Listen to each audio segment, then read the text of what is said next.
ಬೆಳಗಾವಿದಾಗಿದ್ದ ಶಾಪುರ್ ಒಳಗ ನಡೆಯೋ ಬಸವನ ದೇವ್ರ ಜಾತ್ರೆ ನೋಡಿಲ್ಲ ಅಂದ್ರೆ ಹೆಂಗ್ರಿ ಸಾವ್ಕಾರ. ಪ್ರತಿ ವರ್ಷ ನಡೆಯುವಂಗ ಈ ವರ್ಷನು ಶಾಪುರ್ ಶ್ರೀ ಬಸವನ ದೇವ್ರ ಜಾತ್ರೆ ಅಂತೂ ಅದ್ದೂರಿಯಾಗಿ ನಡೆಯತಿತ್ತು.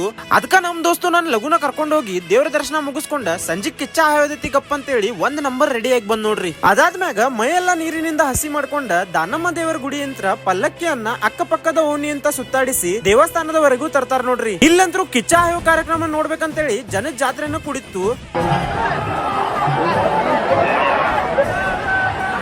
ಎಲ್ಲಾ ಕಾರ್ಯಕ್ರಮಗಳು ಮುಗಿದ ನಂತರ ಜಾತ್ರೆ ಒಳಗ ಒಂದ್ಸಲ ಹೋಗಿ ಬರೋಣ ಅಂತ ಬಂದಾಗ ಇಲ್ಲಿರುವ ಎಲ್ಲಾ ಸ್ಟಾಲ್ ಗಳನ್ನ ನೋಡಿ ಬೆಳಗಿಂದ ಉಪವಾಸ ಇರೋ ನಮ್ ದೋಸ್ತನ ಹೊಟ್ಟಾಗ ಇಲ್ಲಿ ಓಡಾಡಕತ್ತು ಅಂತ ಅದಕ್ಕ ಒಂದ್ ಪ್ಲೇಟ್ ದಹಿ ಪುರಿ ಹೊಡೆದ ಬಿಟ್ಟು ನೋಡ್ರಿ. ನಿಮ್ಗೇನ್ರಿ ವಿಡಿಯೋ ಇಷ್ಟ ಆಗಿತ್ತಪ್ಪ ಅಂತಂದ್ರ ಲೈಕ್ ಕಮೆಂಟ್ ಶೇರ್ ಮಾಡ್ರಿ. ಮತ್ ನಿಮ್ ಊರಾಗ ಏನ್ ಫೇಮಸ್ ಐತಿ ಅಂತ ಕಮೆಂಟ್ ಮಾಡ್ರಿಪ್ಪ. ನಾ ಮತ್ ನಮ್ ದೋಸ್ತ್ ಬಂದ ಮಸ್ತ್ ಪೈಕಿ ವಿಡಿಯೋ ಮಾಡಿ ಹೋಗ್ತೀವಿ. ಮತ್ ಸಾವ್ಕಾರ ಹಂಗ ನಮ್ಗೊಂದ್ ಫಾಲೋ ಮಾಡಿ ನಮ್ದು 20,000 ಫಾಲೋವರ್ಸ್ ಕಂಪ್ಲೀಟ್ ಆಗಕ್ಕ ಹೆಲ್ಪ್ ಮಾಡ್ರಿಪ್ಪ.